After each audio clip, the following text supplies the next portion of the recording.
I'm Dr. Tim Fargo. I'm the Clinic Director at Chiropractic Health and Wellness Center in Edina. I'd like to chat with you a little bit today about cardiovascular disease, which is the leading cause of death in America between heart attack and stroke, which are number 1 and number 3 respectively.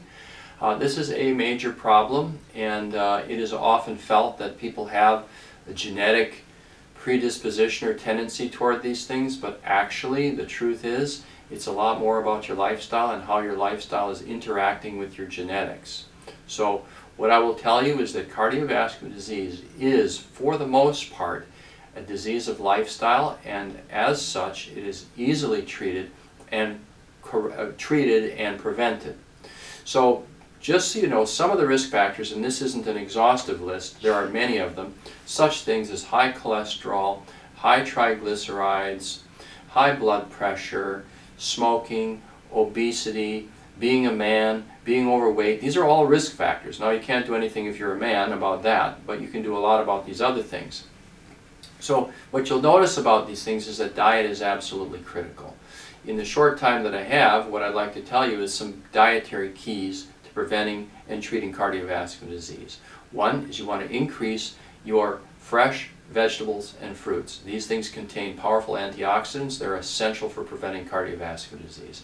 Next, we want to reduce our sugar intake so that we keep our weight down, so that we keep our our blood sugar and insulin levels low.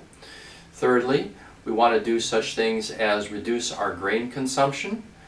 And very important, people think if they have cardiovascular disease or if they have a tendency toward it, they want to reduce their fat consumption. That's way too general. What you might want to do is reduce your saturated fat consumption. Even that is somewhat controversial these days, but certainly you want to increase the consumption of such fats as olive oil, fish oils, extra virgin coconut oil. These things are incredibly important for preventing cardiovascular disease. Supplementation is also very important. Such vitamins or supplements as fish oils, vitamin E, vitamin D, B vitamins, these things are absolutely critical. Then you have minerals such as magnesium and selenium. Now, it depends on what kind of cardiovascular disease we're talking about, but all of these things can be taken by virtually anybody, with the exception of fish oils, which you do need to check with your cardiologist if you're taking such things as Coumadin or warfarin, which are blood thinners. Otherwise, these things can be taken by virtually anybody. Of course, exercise is critically important. I didn't mention that one of the risk factors for cardiovascular disease is a sedentary lifestyle. So what should you do? Exercise. What kind? Well, you should do aerobic exercise. It's estimated that about 200 minutes of aerobic exercise per week would be very beneficial. Weight training is incredibly helpful because it increases your lean mass, which is going to help you burn calories. So you can be a little bit less careful with the diet, but I will tell you, this is primarily a diet-related issue. All right? Another thing that's really important is a thing called high-intensity interval training.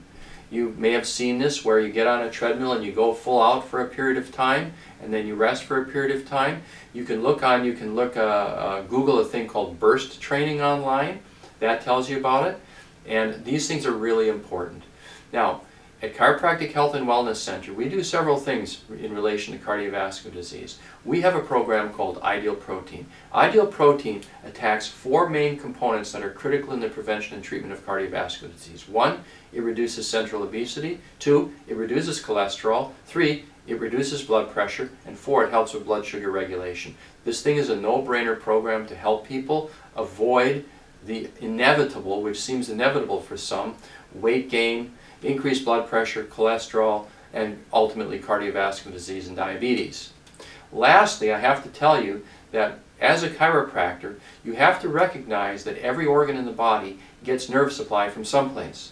The nerve supply for the heart and lungs comes from way up high here in the upper neck and right between the shoulder blades, above the shoulder blades in your upper back.